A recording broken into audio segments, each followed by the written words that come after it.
لي ذنوبي وافتح لي أبواب رحمتك آمين. بسم الله الرحمن الرحيم. الذين يذكرون الله قياما وقعودا وعلى جنوبهم ويتفكرون في خلق السماوات والأرض ربنا ما خلقت هذا باطلا سبحانك فقنا عذاب النار ربنا إنك من تدخل النار فقد خزيته وما للظالمين من أنصار ربنا إننا سمعنا مناديا ينادي للإيمان أن آمنوا بربكم فآمنا ربنا واغفر لنا ذنوبنا ربنا واغفر لنا ذنوبنا وكفر عنا سيئاتنا وتوفنا مع الأبرار ربنا وآتنا ما وعدتنا على رسولك ولا تخزنا يوم القيامة إنك لا تخلف الميعاد ربنا آتنا في الدنيا حسنة وفي الآخرة حسنة وقنا عذاب النار الله أكبر الله أكبر الله أكبر لا إله إلا الله والله أكبر الله أكبر ولله الحمد الله أكبر كبيرا والحمد لله كثيرا وسبحان الله بكرة وأصيلا لا إله إلا الله وحده أنجز وعده ونصر عبده وأعز جده وهذا من عذاب وحده لا إله إلا الله ولا نعبد إلا إياه مخلصين له دين ولو كره الكافرون اللهم صل على سيدنا محمد وعلى آل سيدنا محمد وعلى أصحاب سيدنا محمد وعلى أنصار سيدنا محمد وعلى أزواج سيدنا محمد وعلى ذرية سيدنا محمد وسلم تسليما كثيرا كثيرا الفاتحة. بسم الله الرحمن الرحيم. الحمد لله رب العالمين الرحمن الرحيم مالك يوم الدين إياك نعبد وإياك نستعين اهدنا الصراط المستقيم صراط الذين أنعمت عليهم غير المغضوب عليهم ولا الضالين آمين آمين آمين. سبحان ربك رب العزة عما يصفون والسلام على المرسلين والحمد لله رب العالمين. إني وجهت وجهي للذي فطر السماوات والأرض حنيفا وما أنا من المشركين. قل إن صلاتي ونسكي ومحياي ومماتي لله رب العالمين. إن صلاتي ونسكي ومحياي ومماتي لله رب العالمين لا شريك له وبذلك أمرت وأنا أول المسلمين. سبحان ربك رب العزة عما يصفون والسلام على المرسلين والحمد لله رب العالمين. وإما ينزغنك من الشيطان نزغ فاستعذ بالله إنه هو السميع العليم أعوذ بالله من الشيطان الرجيم بسم الله الرحمن الرحيم أعوذ بالله من الشيطان الرجيم بسم الله الرحمن الرحيم Ọlọ́run yà wá Jésù o. أعوذ بالله من الشيطان الرجيم بسم الله الرحمن الرحيم Torẹ́sù ní wọlé. أعوذ بالله من الشيطان الرجيم بسم الله الرحمن الرحيم kílẹ̀ ọ̀hún tún rọ́jú mọ́ o. أعوذ بالله من الشيطان الرجيم بسم الله الرحمن الرحيم أعوذ بالله من الشيطان الرجيم بسم الله الرحمن الرحيم ويا قوم استغفروا ربكم ثم توبوا إليه يرسل السماء عليكم مدرارا ويزدكم قوة إلى قوتكم ولا تتولوا مجرمين أستغفر الله الذي لا إله إلا هو الحي القيوم وأتوب إليه أستغفر الله الذي لا إله إلا هو الحي القيوم وأتوب إليه بسم الله الرحمن الرحيم آمن الرسول بما أرسل إليه من ربه والمؤمنون كل آمن بالله وملائكته وكتبه ورسله لا نفرق بين أحد من رسله وقالوا سمعنا وأطعنا غفرانك ربنا وإليك المصير غفرانك ربنا غفرانك ربنا غفرانك ربنا وإليك المصير لا يكلف الله نفسا إلا وسعها لها ما كسبت وعليها ما اكتسبت ربنا لا تؤاخذنا إن نسينا أو أخطأنا ربنا ولا تحمل علينا إصرا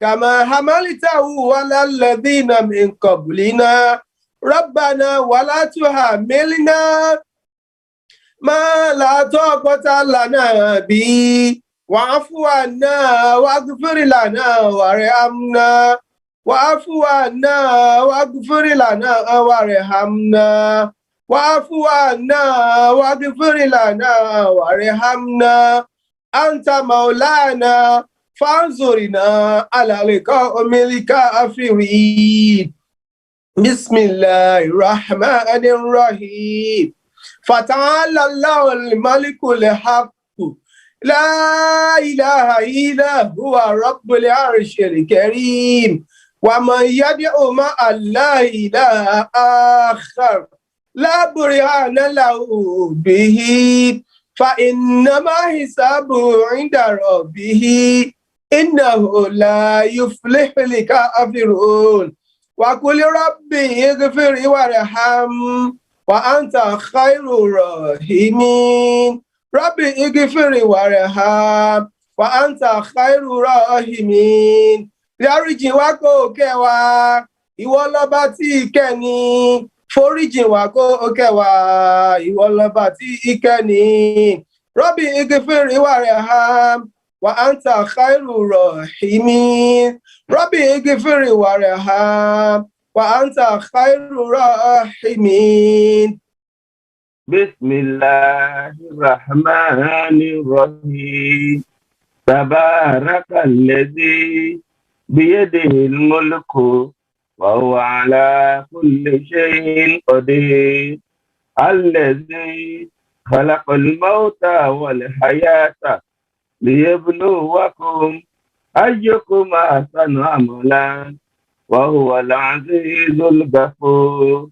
alladzi خلق 7 سماوات طباقا ما ترى في خلق الرحمن من تفاوت فارجع البصر هل ترى من فتور ثم ارجع البصر كرتين ينقلب إليك البصر خاسئا وهو حسير ولقد زينا السماء الدنيا بمصابيح وجعلنا رجوما للشياطين واعتدنا لهم عذاب السعير وللذين كفروا بربهم عذاب جهنم وبئس المصير إذا ألقوا فيها سمعوا لها شيطان وهي تفور تكاد تميز من الغيظ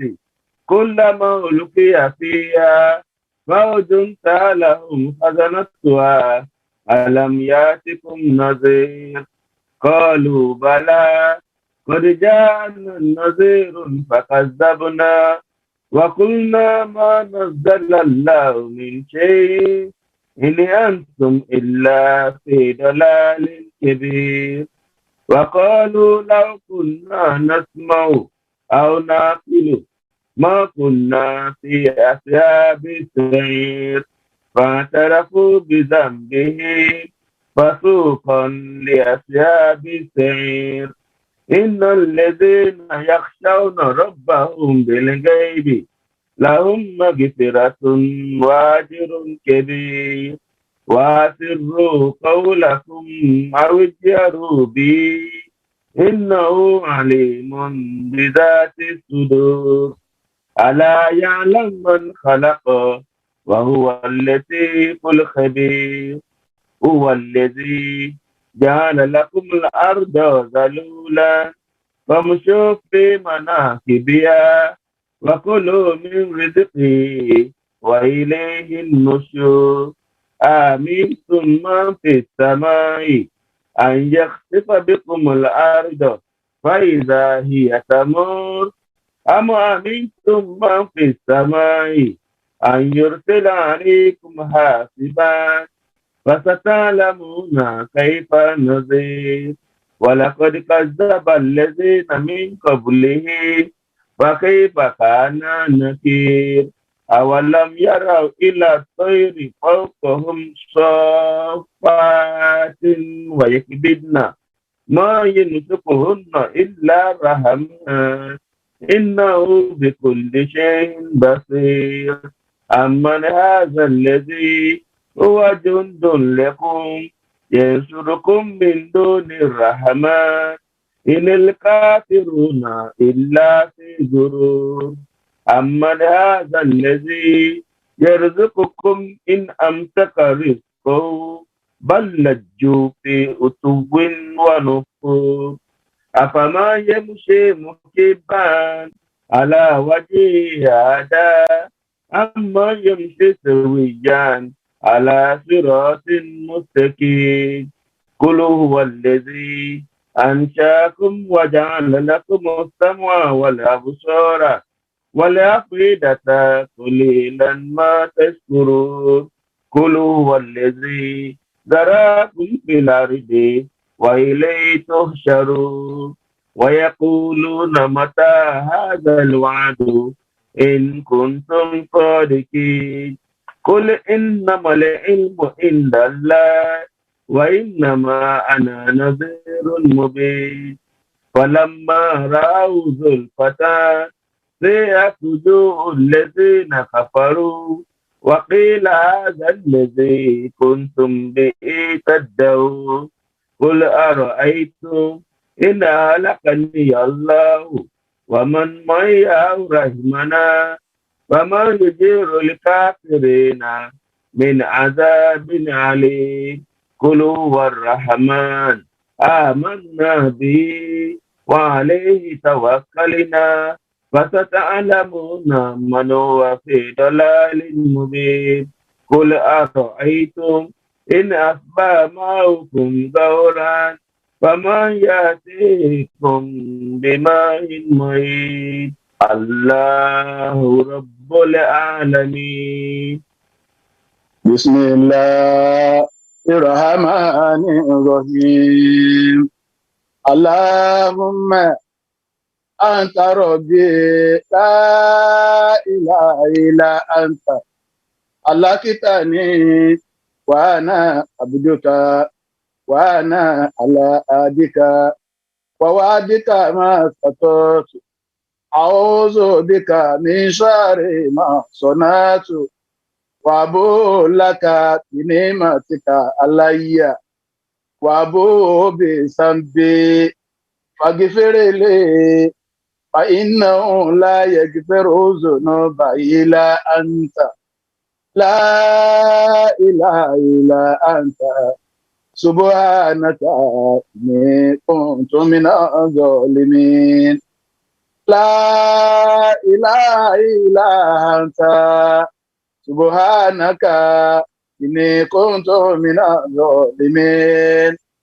لا إله إلا أنت سبحانك إني كنت من الظالمين. سبحان ربك رب العزة عما يصفون والسلام على المرسلين والحمد لله رب العالمين. بسم الله الرحمن الرحيم.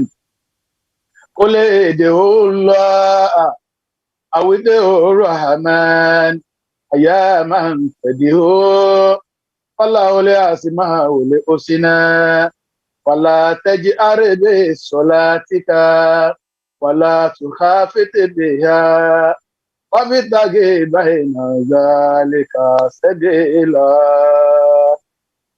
يا الله الله يا الله الله الرحمن الله الرحيم الله المالك الله القدوس الله السلام الله المؤمن الله المؤمن الله العزيز الله الجبار الله المتكبر الله لا إله إلا الله الخالق الله البارئ الله المصور الله الغفار الله القهار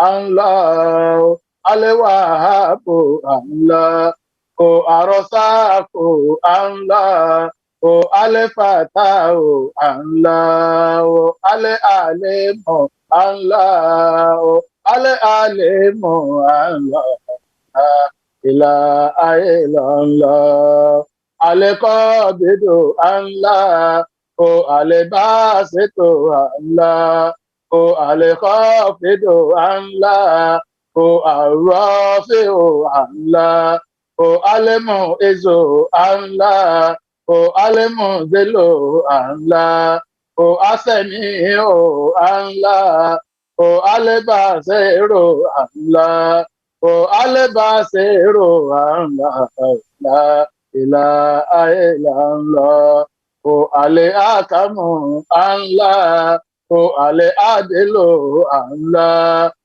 اللطيف الله الخبير الله العليم الله العظيم الله الغفور الله الشكور الله لا إله إلا الله العلي الله الكبير الله العزيز الله المقيت الله العزيز الله الجليل الله الكريم الله الكريم الله لا إله إلا الله الرقيب الله o Alimujibu Allah, o Aliwasi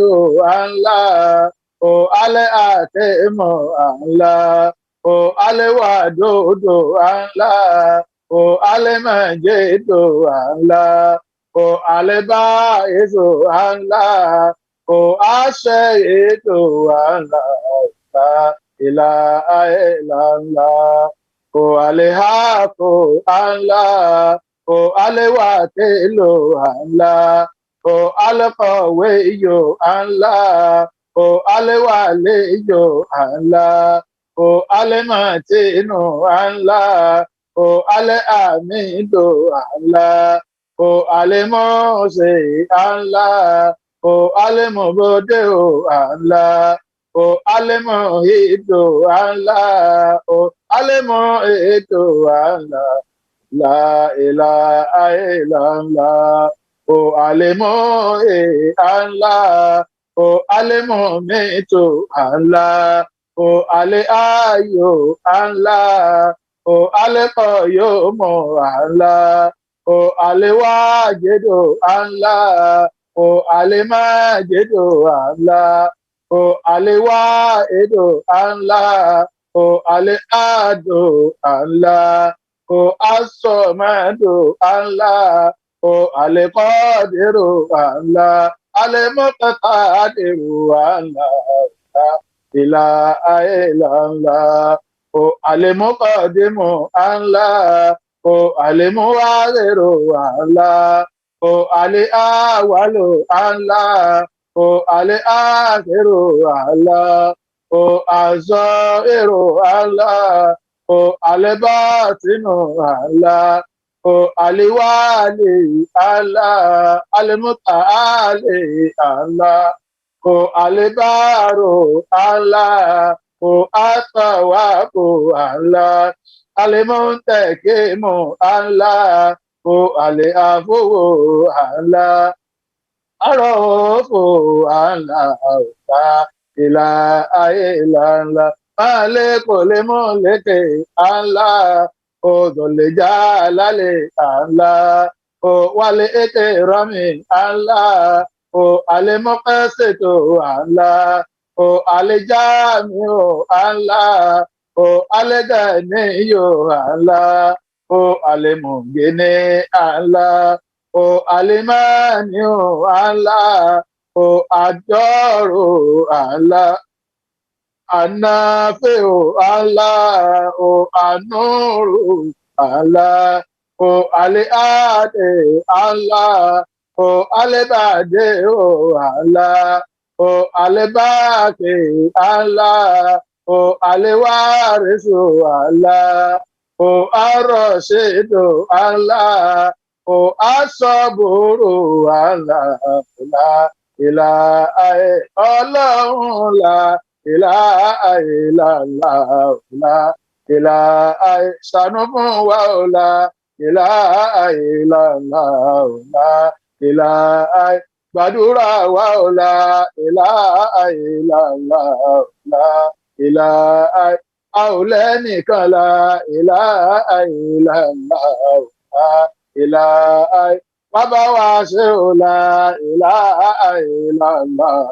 La ilaha foríjìn wa o la ilaha illallah, la ilaha illallah, la ilaha illallah, Muhammadu Rasulullah sallallahu alayhi wa sallam.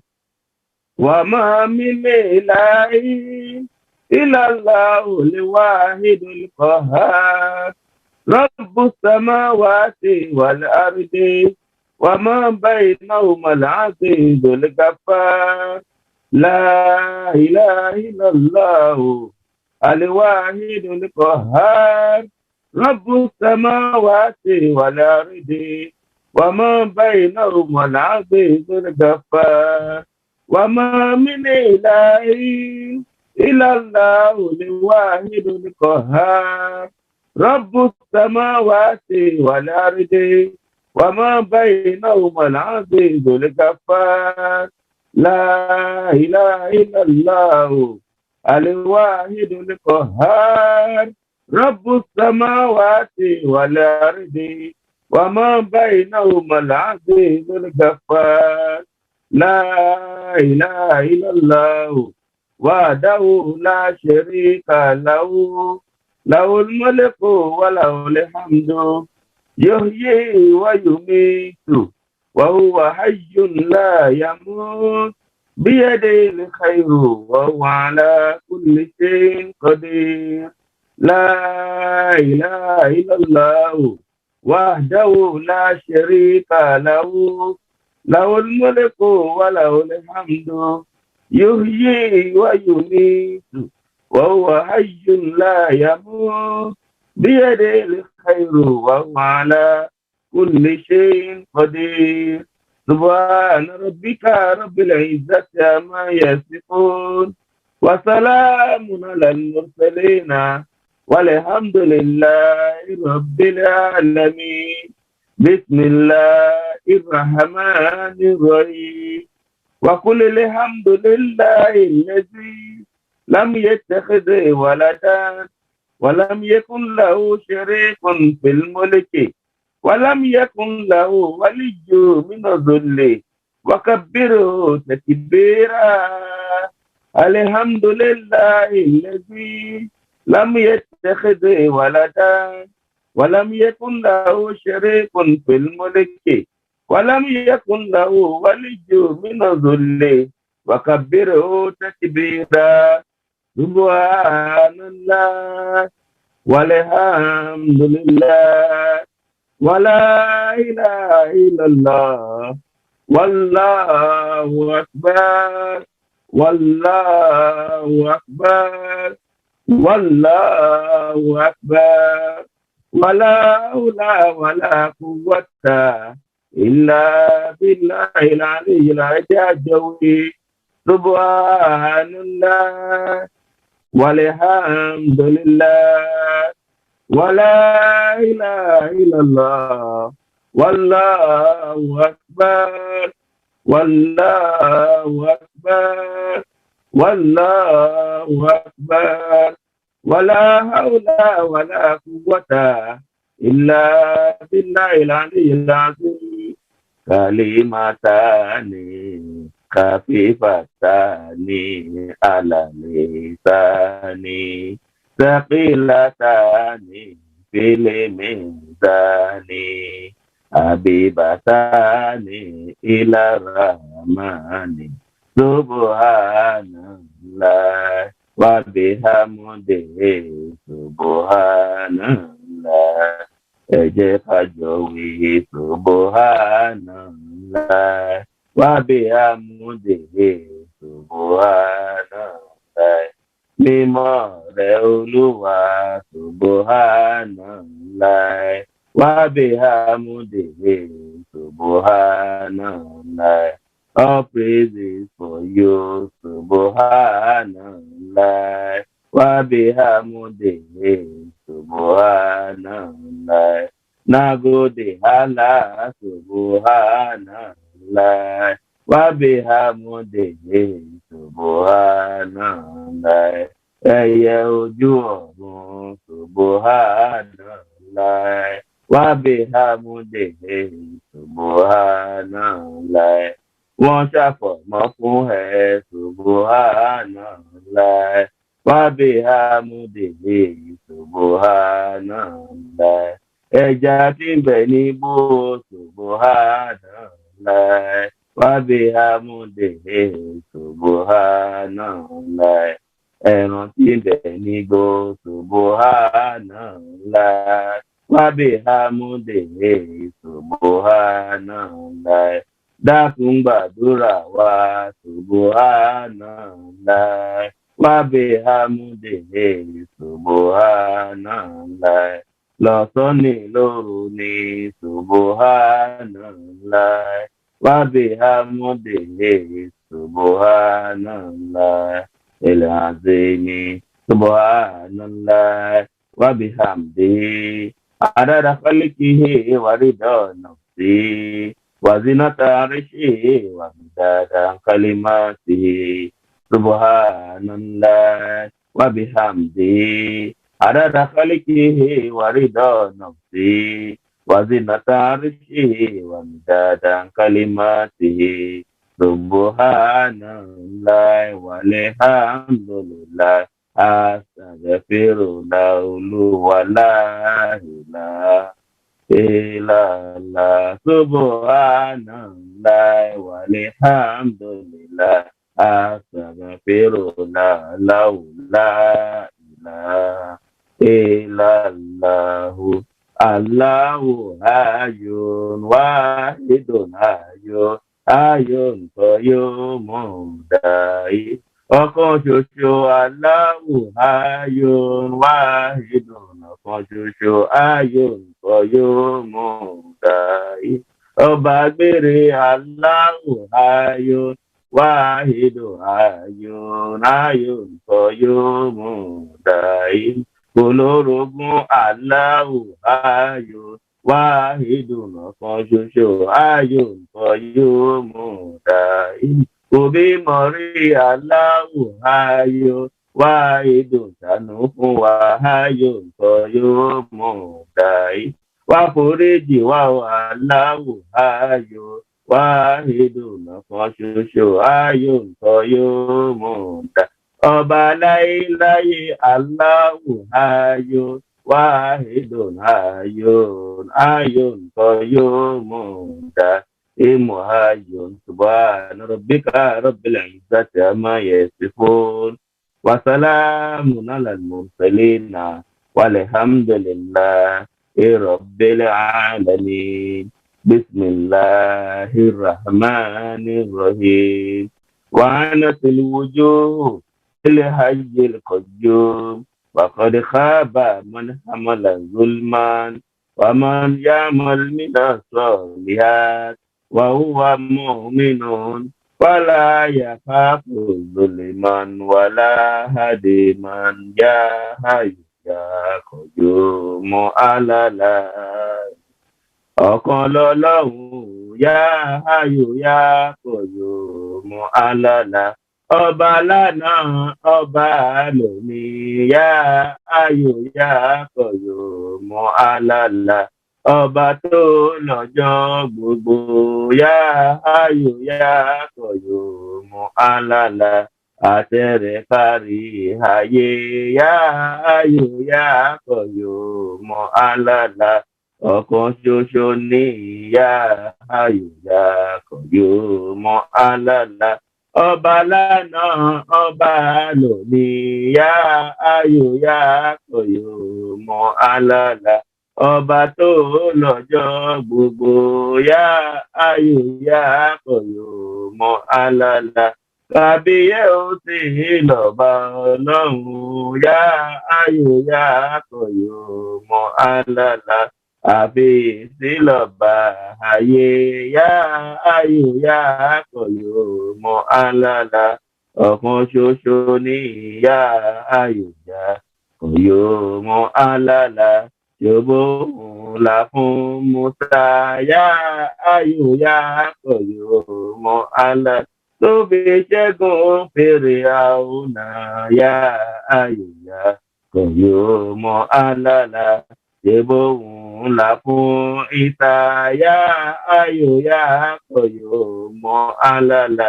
Tó fi ń làjú afọ́jú yá ayò yá qayyum alala. Tó fi ń jókòó dìde yá ayò yá qayyum alala.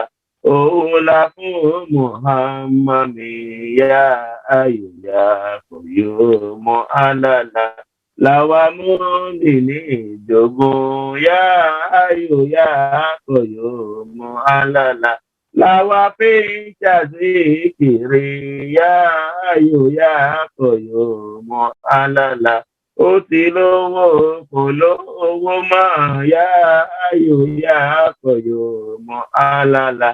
Àdánwò ní màmá fi kàn wá yá ayò yá qayyum alala. Ó ti bímọ kò bí màmá yá ayò yá qayyum alala. àdánwò ni màmá fi kàn wá yá ayòyà kò yóò mọ àlàlà ó ti ń sí lọ́rùn kò sí lọ́rùn máa yá ayòyà kò yóò mọ àlàlà àdánwò ni màmá fi kàn wá yá ayòyà kò yóò mọ àlàlà. Allahumma rabbana ya ayu ya qayyum alal la tuzigh qulubana ya ayu ya qayyum al ba'da idh hadaytana ya ayu ya qayyum al Ọlọ́run wàá bùlànà ya ayu ya qayyum al Miladun karamata ya hayu ya qayyumu ala inaka antali wahabu ya hayu ya qayyumu ala la ilaha illallah Allahumma ya Rabbi salli ala Muhammadin wa sayyidi saadati nabiyyi Muhammad Madin Allahumma ya Rabbi salli ala Muhammadin wa sayyidi saadati nabiyyi Muhammadin subhana rabbika rabbil izzati amma yasifun wa salamun alal mursalin walhamdulillahi rabbil alamin.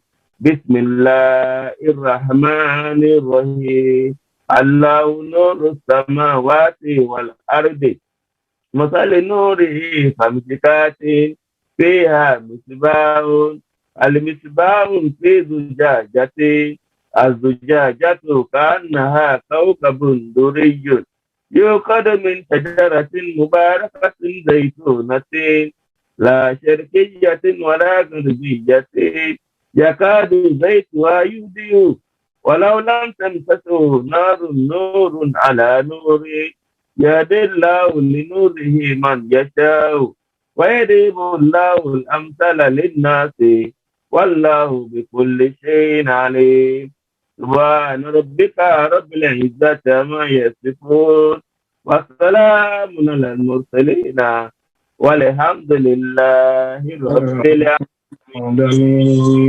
بسم الله الرحمن الرحيم إن الله وملائكته يصلون على النبي يا أيها الذين آمنوا صلوا عليه وسلموا تسليما اللهم يا ربي صل على محمد وسيد سادات نبي محمد اللهم يا ربي صل على محمد وسيد سادات نبي محمد اللهم صل على سيدنا محمد وآله وصحبه وسلم تسليما Ọlọ́run bá wa ṣèkẹ́ṣèkẹ́ fáṣíwájú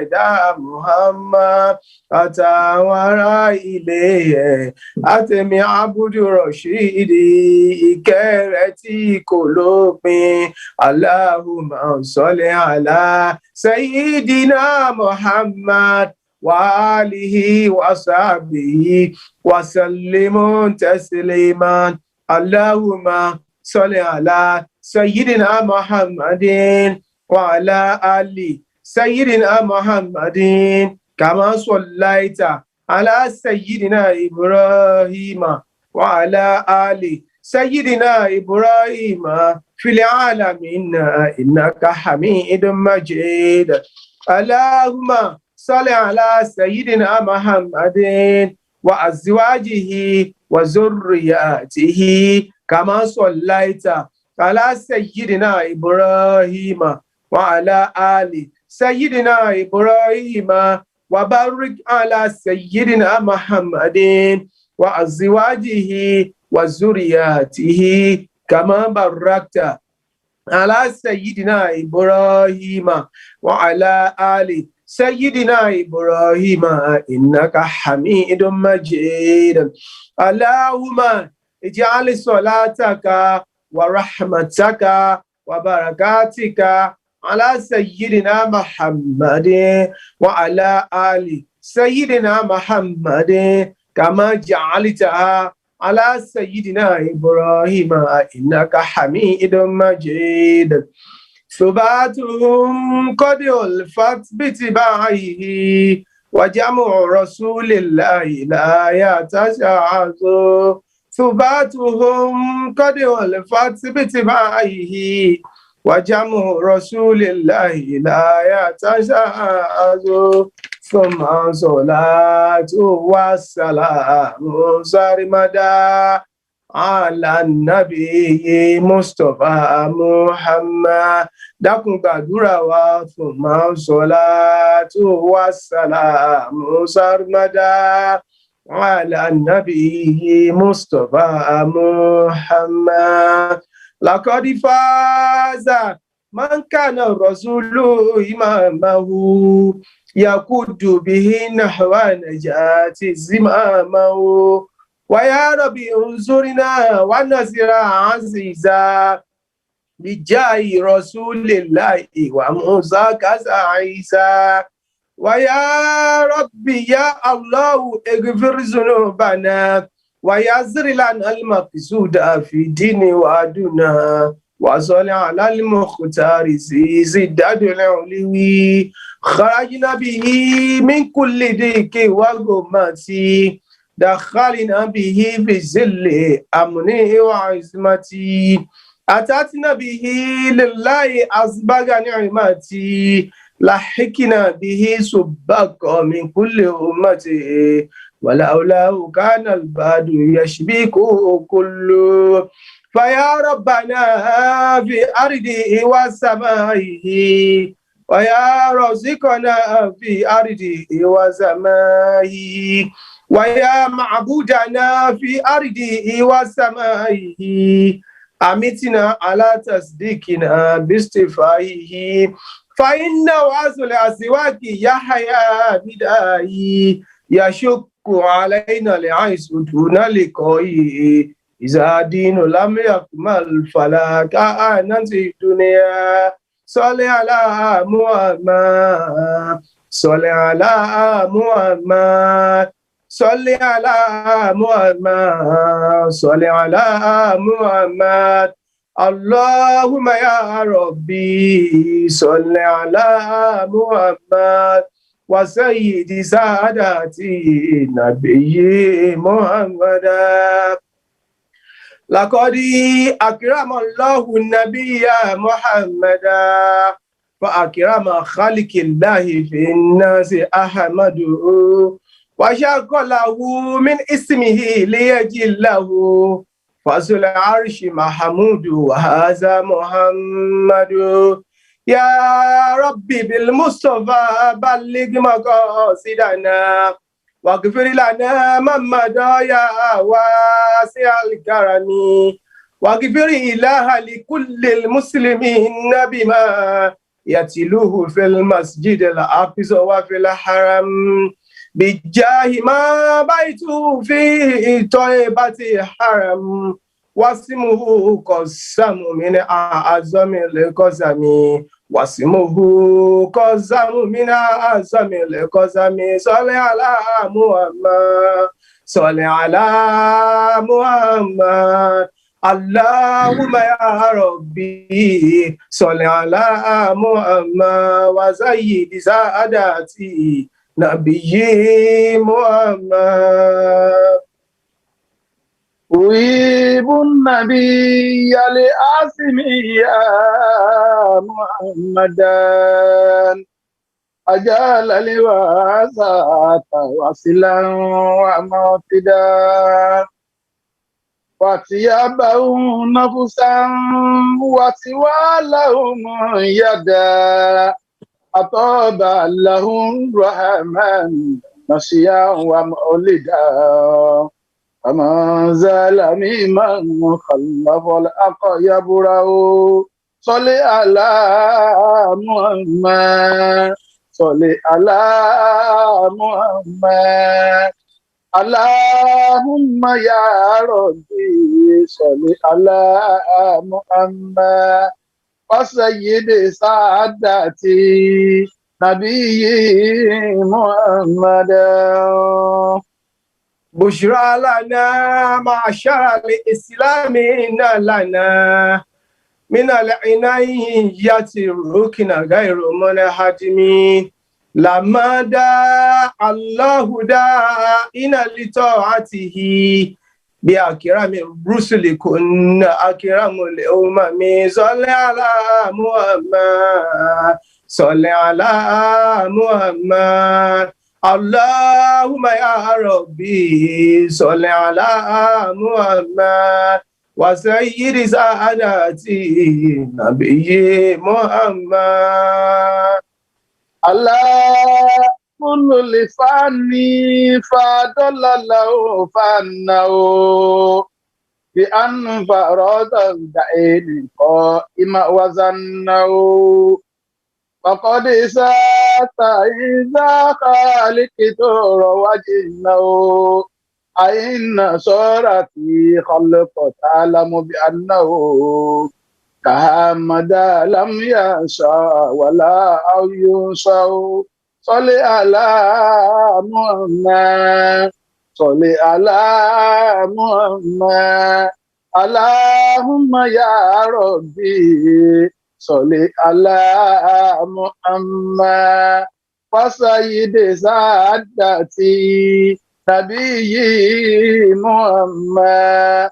وسيد سعادتي نبي محمد وسيد سعادتي نبي محمد وسيد سعادتي نبي محمد ọlá Muhammad yóò mọ́ wa lára. Ọlá Muhammad ni ó mọ́ wa lára. Mọ́ wò wá wá àmọ́wọ́ ẹsẹ̀ wa pọ̀ púpọ̀ o. Ọlá Muhammad ni ó mọ́ wa lára. Abẹ́rí pé iṣẹ́ Ọlọ́run mi ìyanu ni. Abẹ́rí pọ̀rọ̀ Ọlọ́run mi ìyanu ni.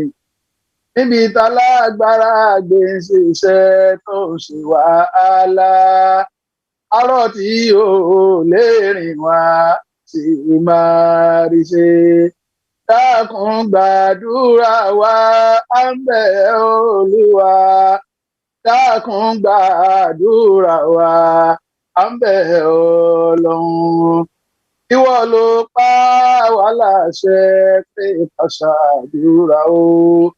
Bàbá ṣàdúrà tán padà wá lóhùn dákun gba àdúrà wa à ń bẹ̀ Olúwa dákun ṣàánú àwa à ń bẹ̀ Ọlọ́run dákun ṣàánú àwa à ń bẹ̀ Olúwa wọ́lá Muhammad wá kó wọ́lá Kùránì.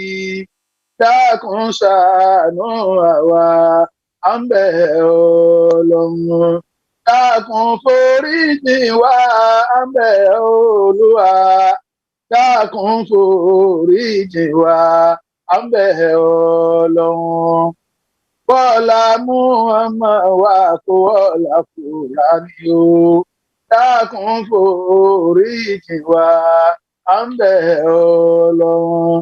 Ọjọ́ gbígbàdúrà ni ó sọ ní fún wa.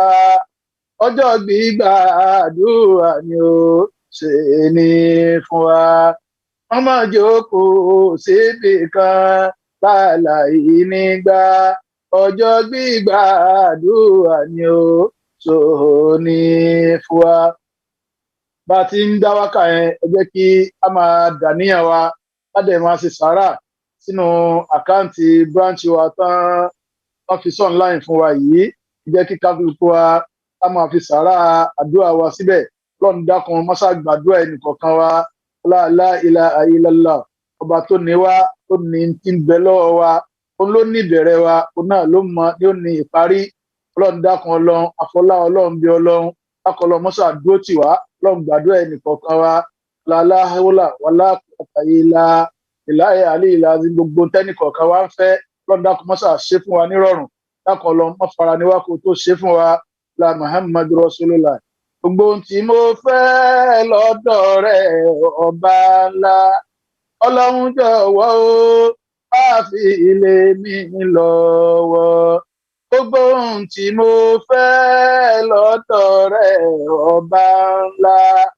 ọlọ́run jọ̀wọ́ o má fi ilé mi lọ́wọ́ gbogbo ohun tí mo fẹ́ lóṣù yìí ọba ńlá ọlọ́run jọ̀wọ́ má fi ilé mi lọ́wọ́ gbogbo ohun tí mo fẹ́ lọ́sẹ̀ yìí ọba ńlá o ọlọ́run jọ̀wọ́ má fi ilé mi lọ́wọ́ ó gbára lé ẹ ó gbọ́kàn lé ẹ o kò fi ayé mi lólùwà lọ́wọ́ ọba tí ń ṣàánú àwa látàtàná ọlọ́run títí dòní má padà lẹ́yìn wa títí lọ́la mo gbára lé ẹ mo gbọ́kàn lé ẹ mo fi ayé mi lólùwà lọ́wọ́ ọba tí ń ṣàánú mi látàtàná ọlọ́run títí dòní o má padà lẹ́yìn mi títí lọ́la àlàálà yáìláì àlàálà yáìlá alẹ́ àlàmínà àlàálà anta rọ̀bí anta àṣebẹ́ àlàálà anta ní ìlímà ní wákìlò àlà ọlọ́run máa mú mi àmì wọ́n fà mí fáwọn amúni wítì ẹ ọlọ́run máa mú mi àmì ò mọ́ fàwà fáwọn amúni àmì ọmọ aráyé wọn lẹ́nu méjì wọ́n ní ṣe bá wí fún ògbọ́ni wọ́n pa wá nígbè àmì wọ́n gbómi lójú wa àmì wọ́n pa wá nígbè àmì wọ́n gbómi lójú wa àmì ìbànújẹ́ kí pẹ̀lú ogun wọ́n gbómi lójú wa àmì ọlọ́run máa mú mi àmì wọ́n fà mí fáwọn amúni àmì ọmọ aráyé wọn lẹ́nu méjì wọ́n ní ṣe bá wí fún ọgbọ́ni ọlọ́run dákun àfọlá ànábìbí ọlọ́run dákun ọlọ́run gbogbo ohun táyé ó fi máa sọ pé sí ọ ẹnì kọ̀ọ̀kan wa ọlọ́run dákun mọ́ ṣe fún wa ó má dá sí wa lágbádá ìbáríkọ ọlá la ilaha illallah ọlá muhammadu rasulullah ọlá sallallahu alayhi wa sallam asọ́látú wàsálàmù aláìka ya rasulallah asọ́látú wàsálàmù aláìka ya rasulallah muhammadu ya rasulallah ahmadu ya rasulallah musa elimu ya rasulatun láì ya rasul òrèwàtò ló ṣe kọ́ ya rasulallah asimiyu ya rasulallah mukarama ya rasul adiyatulahi ya rasulatali mustakima ya rasulatulahi ya rasul òrèwàtò ló ṣe kọ́ ya rasulallah adéwálé ya rasulallah ọláwálé ya rasulallah Habibulahi ya Rasulallah asimiyu ya Rasulallah ẹni afẹ́ ya Rasulallah ọ̀kan lọ́mọ ya Rasulallah olórí ẹbí ya Rasulallah olórí ilé Ya Rasul ẹni tí yóò gbà wálẹ̀ Ya Rasul kó bá di ní kíyámà Ya Rasul dákun ṣàṣàlátù fún Ya Rasul láì ṣàṣàlátù fún Ya Rasul owó lẹ́ẹ̀ bá ń fẹ́ Ya Rasul dákun ṣàṣàlátù fún Ya Rasul náà ò fẹ́ torí Ya Rasul ó fẹ́ borí ọ̀tá ẹ̀ ò Ya Rasul dákun ṣàṣàlátù fún Ya Rasul ọmọ bá ń gbóná Ya Rasul dákun ṣàṣàlátù fún Ya Rasul láńlá asọ̀làtú wasalamu aláìka Ya Rasul láńlá asọ̀làtú wasalamu aláìka Ya ẹ jẹ́ àtẹ́wọ́ àdúrà Ya Rasul bá ọwọ́ àdúrà o Ya Rasul gbogbo kèfèrí Mẹ́kà Ya Rasul wọ́n lé lẹ́gbẹ̀rún méje Ya Rasul ànábì ló borí wọn Ya Rasul tí wọ́n borí ọ̀tá wa o Ya Rasul ọlọ́run ọ̀tá ilé Ya àtọ̀tá òde Ya Rasul àmọ́ níṣẹ́ ní àfàìmọ̀ níṣẹ́ ní Ya Rasul ayé ní bánidárò Ya Rasul fi wá borí wọn Ya Rasulullah asọ̀làtú wasalamu aláìka Ya Rasulullah asọ̀làtú wasalamu aláìka Ya Rasulullah sallallahu alayhi wa sallam sallallahu alayhi wa sallam sallallahu alayhi wa sallam sallallahu alayhi wa sallam sallallahu alayhi wa sallam sallallahu alayhi wa sallam àwa gbàdúrà wa gòkè lọ lọ́hùn àwa gbàdúrà wa gòkè lọ níbi tọ́wọ́ ayé ò lè tó níbi tọ́wọ́ ayé ò lè nàgbàdé àwa gbàdúrà wa gòkè lọ lọ́hùn ìrànlọ́wọ́ Ọlọ́run lè jẹ́ àwa o ìrànlọ́wọ́ Ọlọ́run ẹ jẹ́ àwa ìrànlọ́wọ́ ẹ̀dá lè fa wàhálà ìrànlọ́wọ́ Ọlọ́run ẹ jẹ́ àwa ìrànlọ́wọ́ Ọlọ́run la gbójúlé o ìrànlọ́wọ́ Ọlọ́run la gbójúlé ìrànlọ́wọ́ ẹ̀dá lè fa bìlísì ìrànlọ́wọ́ Ọlọ́run la gbó la ilaha illallah Allah la ilaha illallah Muhammadu Rasulullah la ilaha illallah Allah ya karima abule Allah anjafa ijale Allah amuraja kamisile la to eboroja o Allah kamuraja kamisile to eboroja o Allah la ilaha illallah Allah la ilaha illallah Muhammadu Rasulullah la ilaha illallah Allah sórí ọwọ́